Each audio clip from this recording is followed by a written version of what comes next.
Jo, fatkesisht nuk janë mo. Ato kanë qenë, por do të kemi parasysh që ekipi negociator në Vjenë atëhere i ka dorëzuar ato. Është pajtuar që këto kisha mi manastire me i taku kishës së Sërbisë.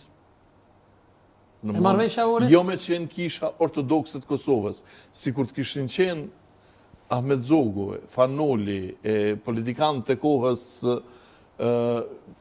ka që pak patriot si këta politikanë tonë të shekullit 21, tash nuk do të ekziston të kisha autoqefalje shqiptare. Ajo do të ishin kisha dhe manastirat ortodokse në Shqipëri do të ishin prona të kishës greke. Por, Noli, Zogu, të gjithë politikanë të kohës, përfshi edhe Esat Pashën edhe shumë të tjerë, ata ngullën kom që kisha ortodokse, kisha dhe manastirat ortodokse në Shqipëri duhet të takojnë kishës shqiptare dhe jo dhe kishës greke. Luftuan deri në vitin 1937, kur më në fund edhe kisha tjera të botës e pranuan autoqefalin e kishës shqiptare. Prandaj, shikoni, veç duhet të bëjnë një krahasim. Fanolin e kanë quajtur njeri jo serios, avanturier, sharlatan. Po, sharlatan, të gjitha këto epitetet që unë i dëgjoj që i thojnë për Nikola Gjukën. Por,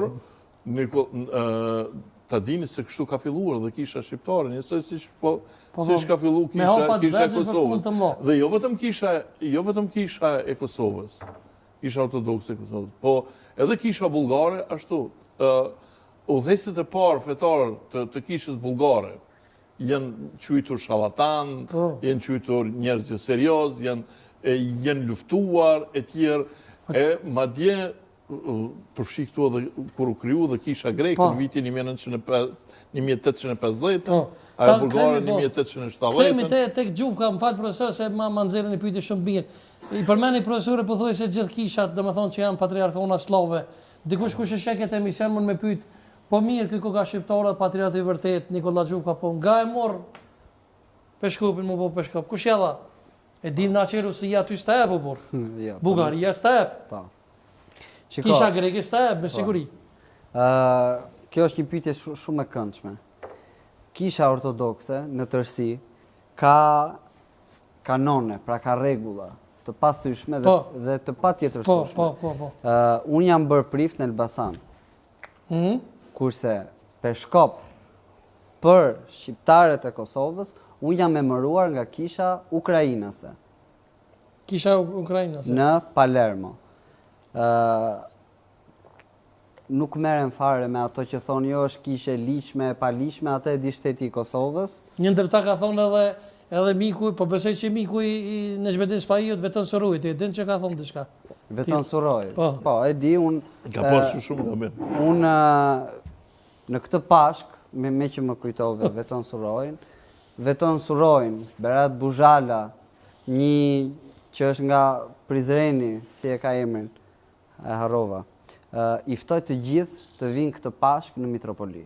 Edhe me tunja? Pa tjetër të vinë, unë i ftoj të vinë në Mitropolinë e Prishtinës, në qendër jemi, afër jemi, ju makinat i keni, edhe nëse nuk keni, një minutë lutem, edhe nëse nuk keni makina, ato ju asigurojmë ne si kish, vetëm që ata të vinë edhe të shikojnë se si ne i bëjmë mesh. Bravo, kjo meriton të otërgjitje, bravo.